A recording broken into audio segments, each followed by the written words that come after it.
Hey folks, it's Ben Greenfield, and my guest today is an expert at building strength, at increasing vitality, and at achieving what he calls becoming the strongest version of yourself.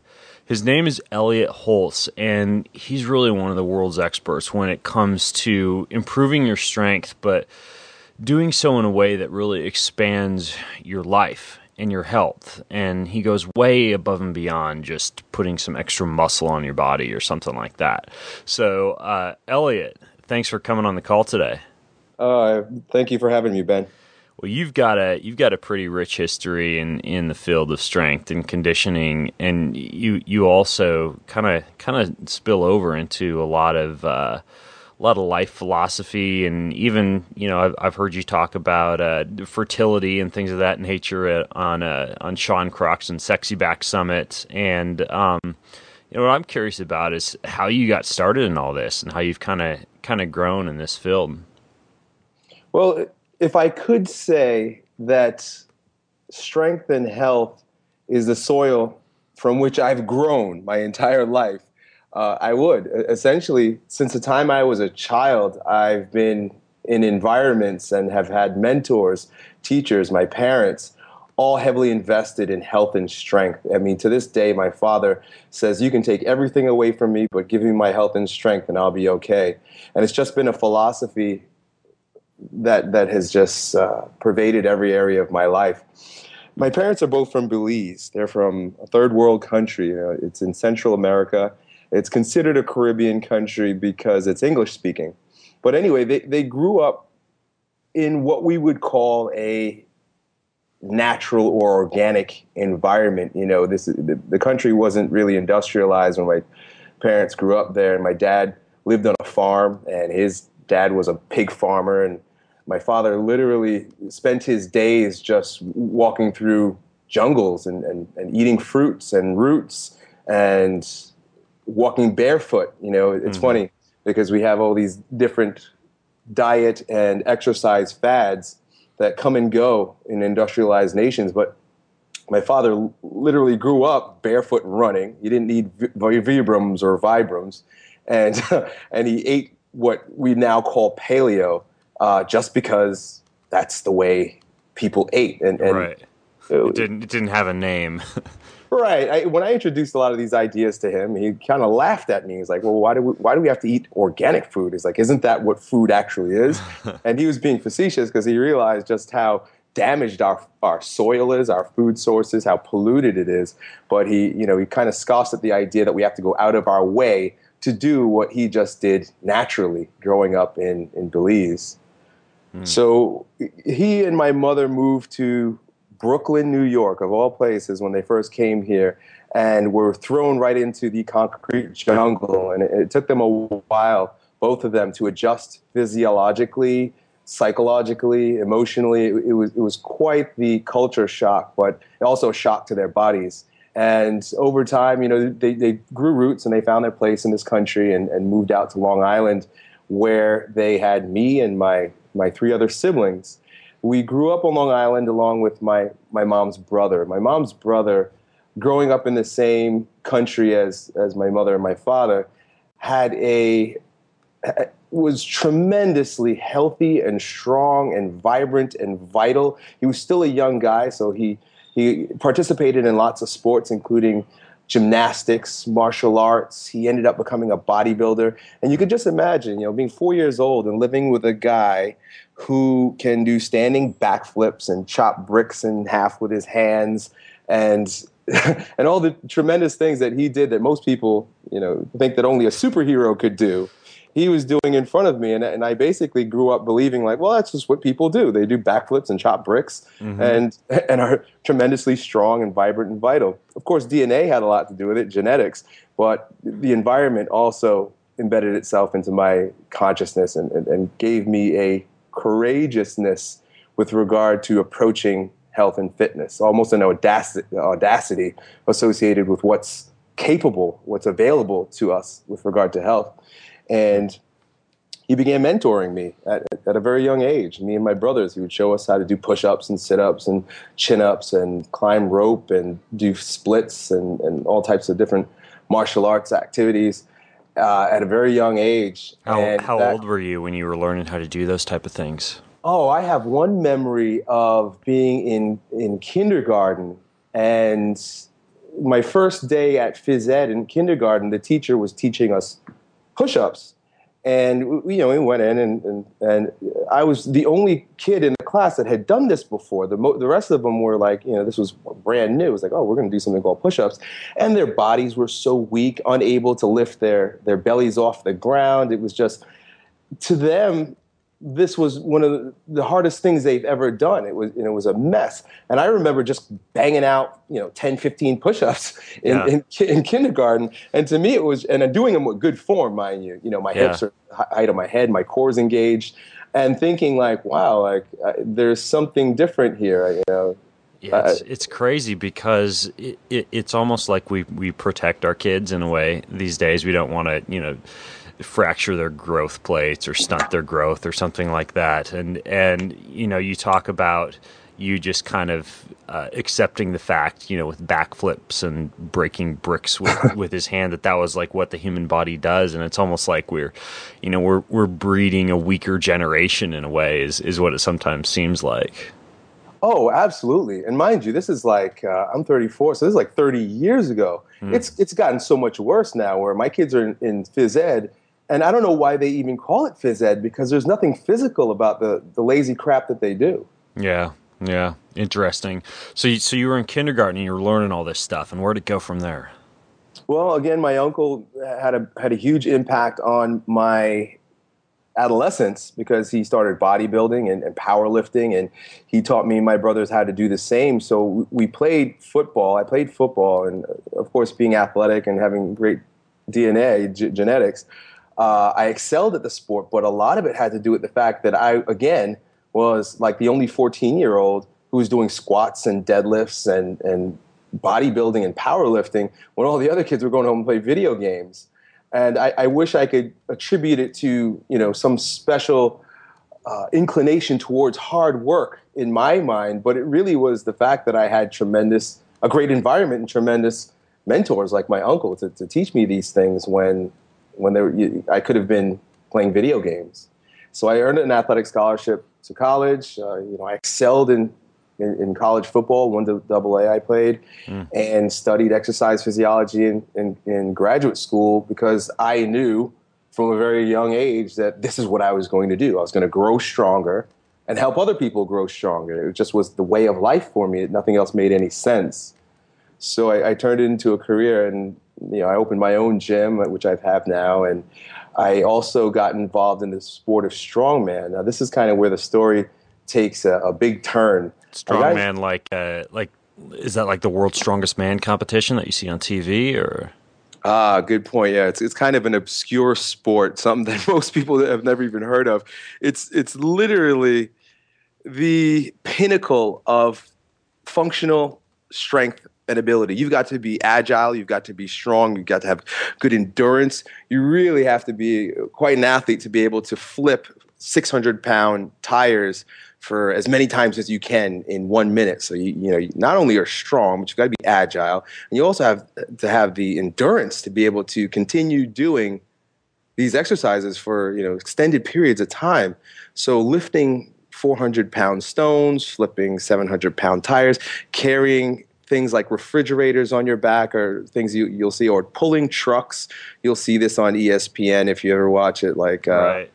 On Christmas Eve or something. They've got these behemoths moving around all these odd objects. And I took a liking to the sport and excelled at it, did really well. It was a lot of fun and allowed me to express all of my natural gifts. And I took it too far. I was at the point where I was poised to be the strongest in America in my weight class. Mm-hmm. I had been winning, and it was like I became pro, and it was like, man, I can really become the best at this. And that's a very enticing. When you get that taste in your mouth for becoming the best, oh yeah, there's a tendency to do whatever it takes, and that's where I was. My life was was just beginning, family and business and stuff. It wasn't as good as it could be because I was investing so much time and effort into the sport. And I decided to sacrifice my health by using steroids, essentially, performance enhancement drugs, to take it just one step further. I didn't need it to win. And that's all legal in strongman, right? Oh, it's a part of the sport. It's not like there's a certifying body that checks you. It's not like the Olympics. It's an amateur sport. It's so much different than, I race as an amateur Ironman triathlete, and we can't even take aromatase inhibitors, much less in andro or any testosterone precursors or creams or injections or lotions. We have to have a therapeutic use exemption and be diagnosed with clinically diagnosed like andropause or hypogonadism to even touch that stuff. Yeah, a lot of guys will do that. They'll get prescriptions and stuff, so it's quote unquote legal. Right. But again, it depends on the sport, and how they want to go about it. Yeah, for sure. So you got into strongman and you did well. Yeah, did well, and like I said, poised to take it all. And I guess I'd say about 3 or 4 weeks before the defining event of my career, I popped my bicep. I torched clean off the bone, and it wasn't even during training. It was while helping my dad pull up some old trees in his garden. It was after training, but I knew that the pulling up of roots it was kind of like the straw that broke the camel's back. I had been living an unbalanced lifestyle. I had been training in an imbalanced way, meaning that, I was just pushing harder and harder, more and more for longer and longer, to the point where my body just snapped. Mm-hmm. It wasn't just the physical event of tearing my bicep. It wasn't just that devastating injury. I literally recognized that moment as a burning of the phoenix, if you will. That was a time to destroy that character, because the minute that happened, I knew that I had to change my ways. I had to become a different version of Elliott Hulse in order to really maximize the potential that is latent in all of us, but that I knew was in me, that was being squandered by what to the world would seem something that's very commendable. You want to be a winner. We live in a world and in a society where winning is everything, and I was a winner. So at that moment, I had to detach from that winning character and begin a new journey. And this is what I teach people today, because even prior to that point, I was a strength coach and I was teaching people how to become stronger. But the attitudes of a coach always are reflected in his students. And I wasn't the best coach I could be, even though people were getting bigger, stronger, and performing better. What I now have come to learn because of that experience is that strength goes beyond just the neuromuscular. And when I say that, I mean it's not about how well you physically perform. So even if it's triathlons, even if it's swimming, biking, running, or if it's powerlifting, bodybuilding, whatever the case may be, there is a physical manifestation of what we do, but there are deeper layers of strength that make up who we are. And I invite people to consider and focus on developing who they are. I've created a system to help people navigate this journey of becoming what I call the strongest version of themselves. And it consists of 3 other layers just beyond the first, which is neuromuscular or athletic, if you will. Mm-hmm. The second is physiological strength. We like to pay attention to things like diet and lifestyle, but usually in a very focused manner, especially for athletes. It's all about what can I do to increase my performance in that sport. But what I invite people to do is to literally step back and look at how it's affecting your health. Are your hormones balanced because you are living a balanced lifestyle, or are you overtraining? I know several endurance athletes, and they tend to be some of the most catabolically stimulated people on earth. Right. The amount of stimulation because of the volume of work that they're doing is so imbalanced that many of them have recurring injuries, muscular imbalances. They're always getting sick. Some of them I look at they perform well, but I look in their eyes and I could see the dullness and the lack of vitality that's there. Yeah. It's because there's this lack of concern for for the organ health, Yep. if you will. So I invite people to look at that, and I have constructs to support them in that way. A step beyond that, or below that, if you will, is what I call energetic strength. Your energetic strength it's a fancy word that I use to describe your psychology, your emotional lifestyle, how you respond to your environment emotionally and psychologically. Because we would all agree that what's happening in your mind is going to manifest itself not only physiologically, but also physically, neuromuscularly. Your muscles will take on the form of your psychological profile. You don't have to look any further than to observe someone who's fearful or depressed. Their body looks fearful and depressed. The shoulders will be hiked up. Physiologically, the heart rate will be depressed. The respiratory wave will be depressed. In order for the respiratory pathways to be depressed, there's a restriction of the musculature across the chest, across the belly, across the pelvic floor, often in the throat and in the neck. I call these neurotic holding patterns because we do it. We create these holding patterns that affect us through our mind, into our tissue, and also physiologically. So that's really the one that I tend to have the most passion towards, and the one that we really need to consider more so than the others. The others will be a outgrowth of how we see the world and respond to the world. The fourth layer is, what are you going to do now? I think it becomes a bit narcissistic for athletes and of all sorts in their pursuit of becoming stronger, whatever it is that your sport is.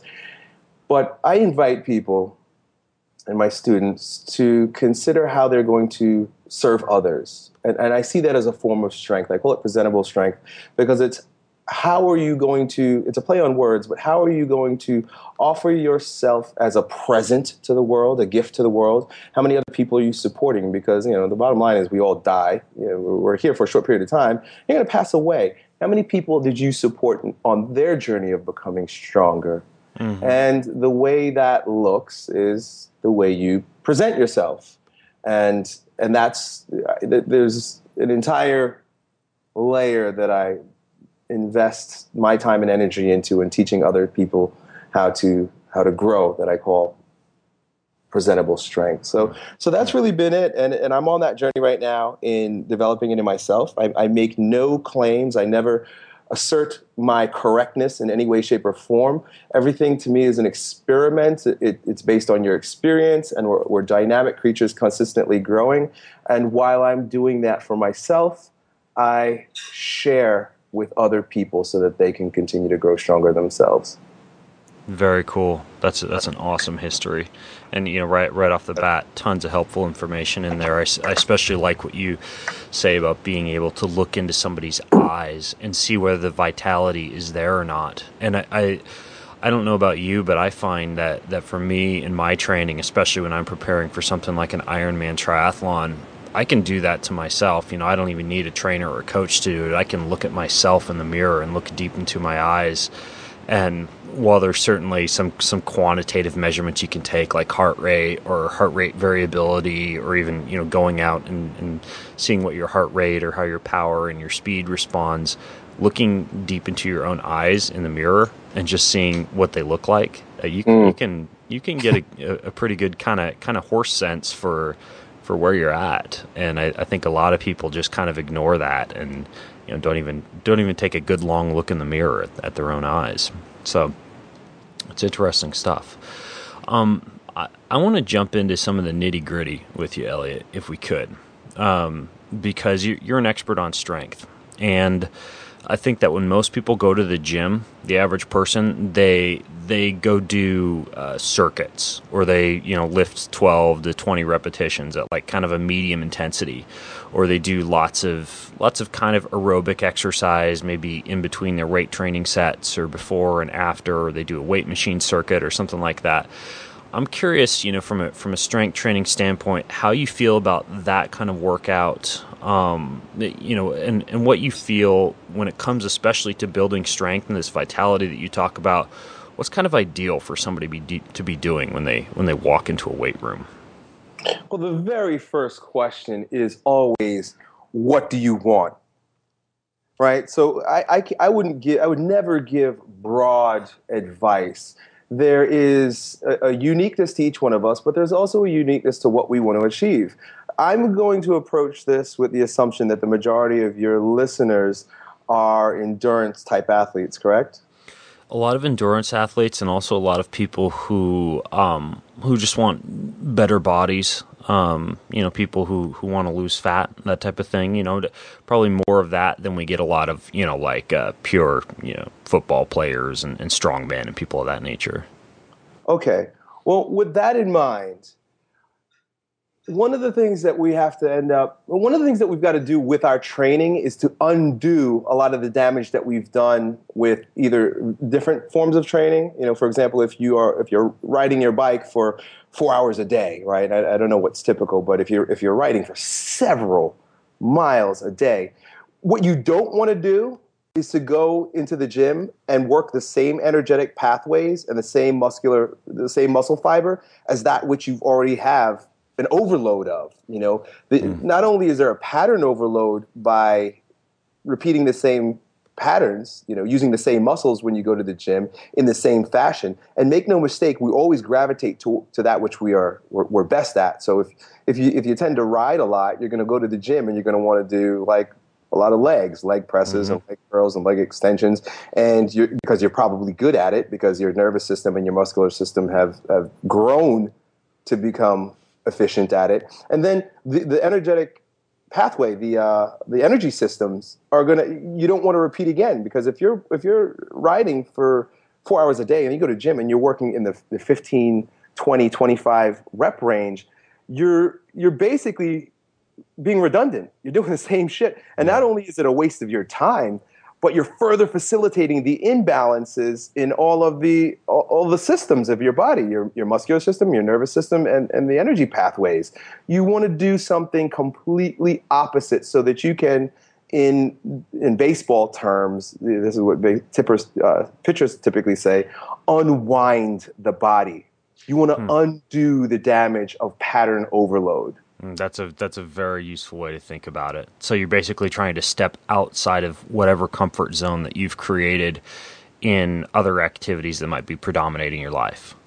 Absolutely. That's why we go to the gym. We have this tendency to do what everybody else is doing, but we've got to look at who we are, what we've been doing, and how to approach it most effectively. And if you're an endurance athlete or you're somebody who's used to these ideas of doing high repetitions and long, enduring, low-intensity type activities, which I think most people who get involved in exercise even, who want to burn fat, that's usually where they begin. They begin with low-intensity, high-volume work, either running or biking, jogging.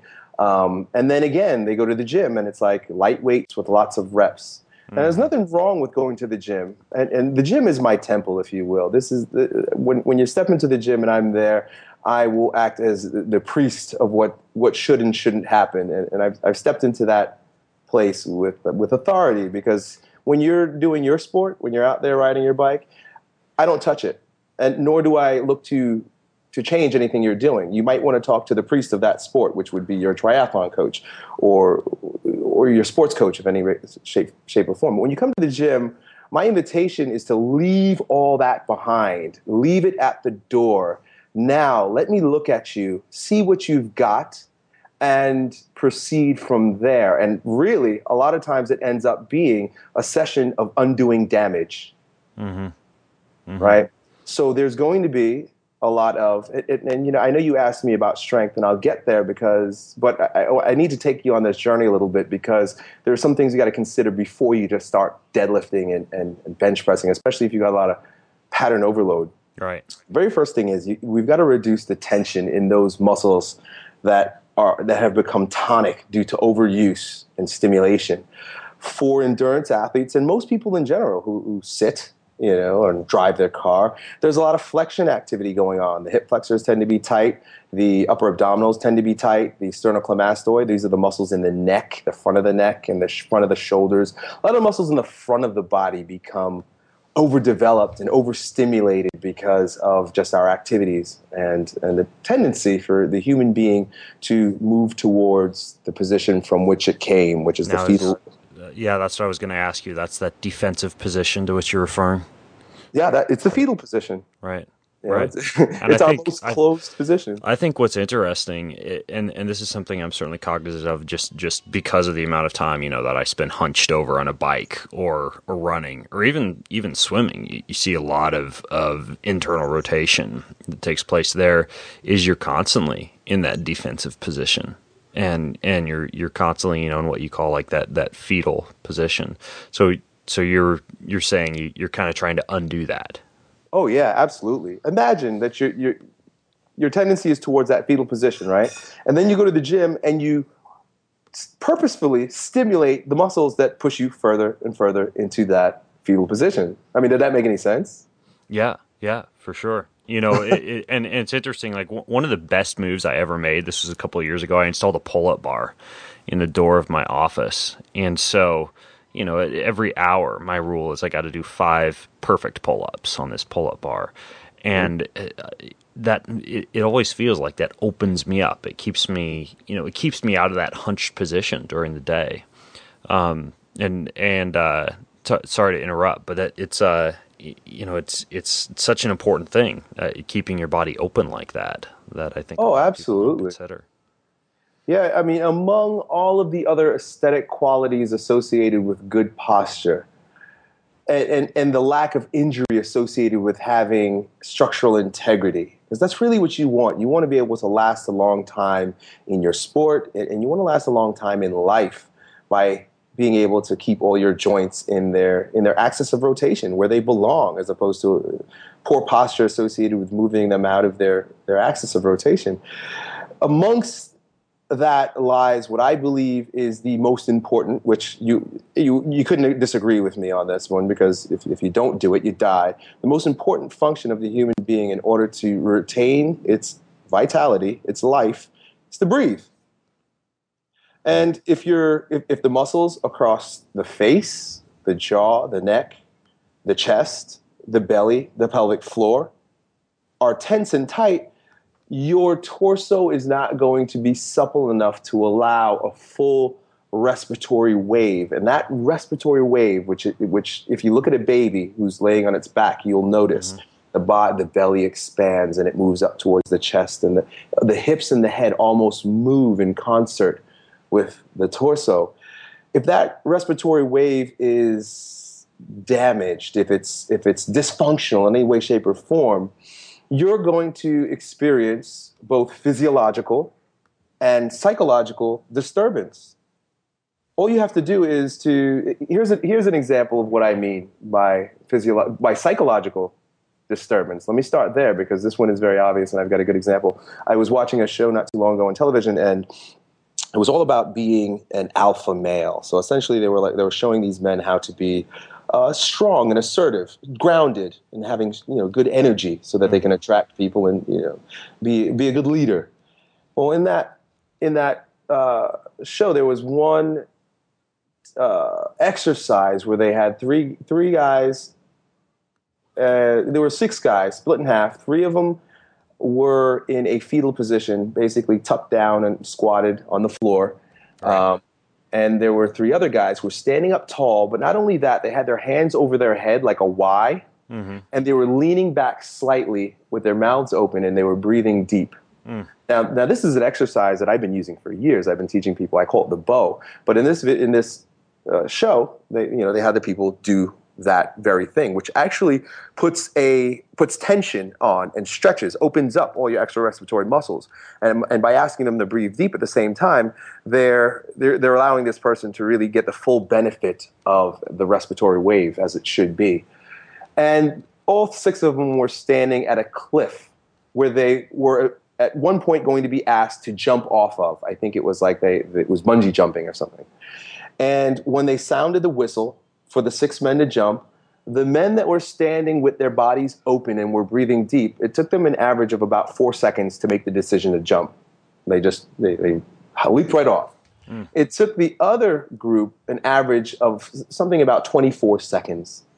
to build up the courage in order to jump. That is a direct flag. That's a red flag showing you. That's a finger pointing directly to the fact that the physical postures of these people directly impacted their psychology. The courage associated with jumping off was afforded those who had deep respiratory waves and open bodies, and the lack of courage, and you could say even fear stimulation in those that were hunched over, crouched down in that fetal position, was evident by the choice that they made when the whistle sounded. So you can see right there, that's just one example of how not breathing deep, by having the neurotic holding patterns and the musculature associated with the respiratory wave, will not only look bad, because anybody with poor posture, it's not attractive really. You will not only also have a proclivity towards injury because all of your joints are malaligned, but you're not going to proceed in life with the courage that those three that jumped off immediately did. You're not going to have the character virtues associated with what is potentially in you. Those three guys, if they put them in front of their respective bosses at work that have been treating them poorly or they've been wanting to ask a raise for, the three that were in poor posture are going to be too scared. They're going to just kind of tuck their tails back between their legs and bow their head and do as they're told, where the other three are feeling pretty damn good about themselves. They're feeling confident and courageous, and they might tell their boss where to go, or they might ask for that raise, or they might approach that girl in the bar, or they might start that business venture. They're going to do the things that lead them forward in life because their bodies are positioned to allow them to do it.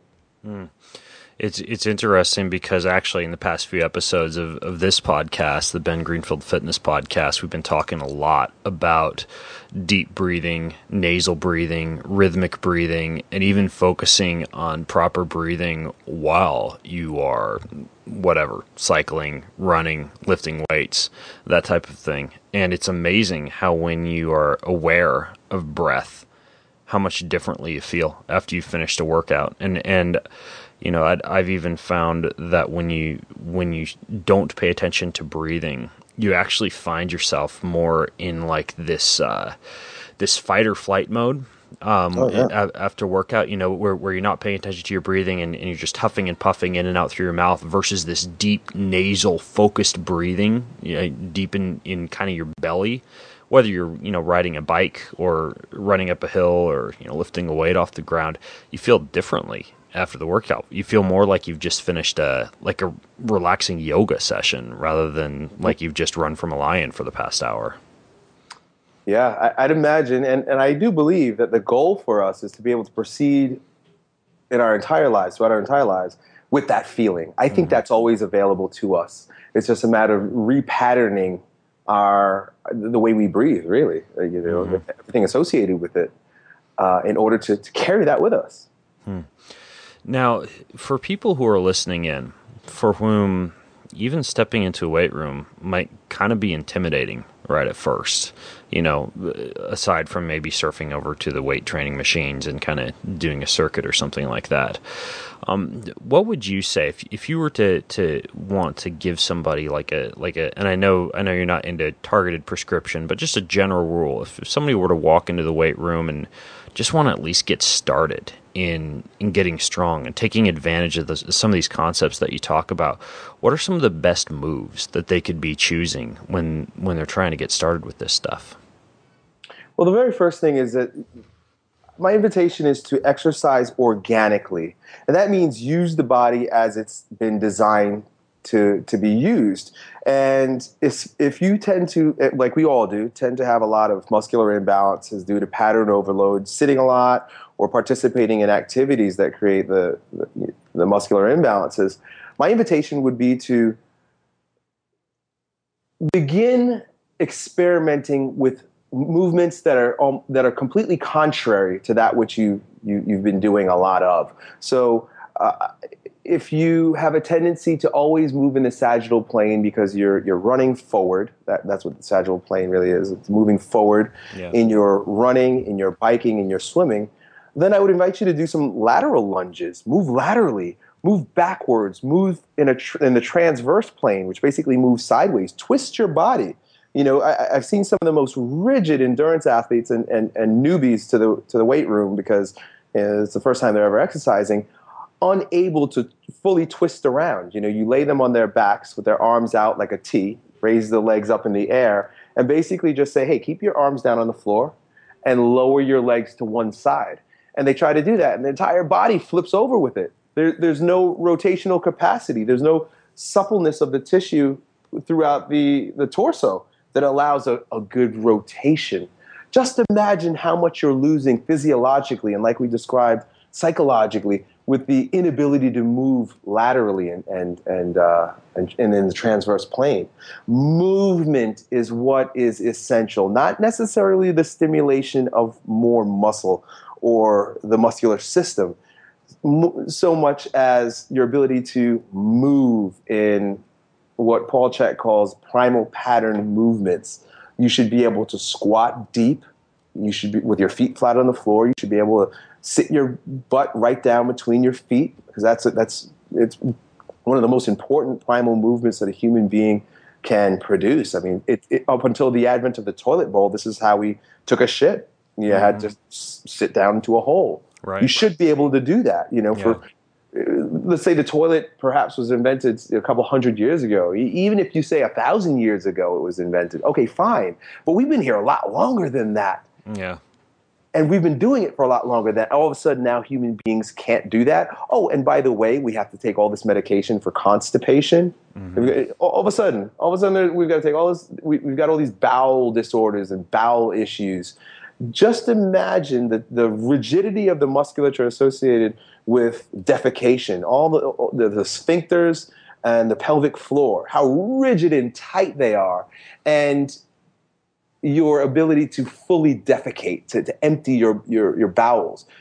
You're totally going to be compromised. And so many people grow sick, and there's so many autoimmune diseases associated with people's lack of ability to fully move their bowels. I invite people, instead of taking medication or getting a surgery, to squat, sit down, and soften the muscles associated with letting your poop out. It sounds strange, but what I'm trying to get you to wrap your head around is that what's happening muscularly is going to affect you physiologically. And if you're constipated, guess what? You're not a happy person. So psychologically, you're damaged because you're not squatting. You see? Mm-hmm. Yep. Yeah, it makes sense. So, by the way, I got to ask you, do you use a squatty potty? No, I actually there was a time where I was just standing on the toilet. Yeah, that's actually what I do. Like when I'm at airports, when I'm traveling, when I'm at hotels, when I don't have a squatty potty, which I have in every bathroom in my home, I actually jump up on the toilet seat and squat, and that's how I defecate when I'm traveling. That's awesome. I got to get one of those. It's funny, when I first came across these ideas, there was nothing available. There was no squatty potty, so I kind of abandoned it. I was like, I'm just gonna have to stand in the toilet, and I got used to that for a little while. I have a few extra. I'll have to get your address after the call, and I'll shoot one over to you. Oh, great. So squatting positions, opening positions. So if somebody walks into the gym and they're trying to just let's say somebody's sitting here listening with a notepad and they just want to go right now and do some of the best moves, what's it going to look like in the weight room?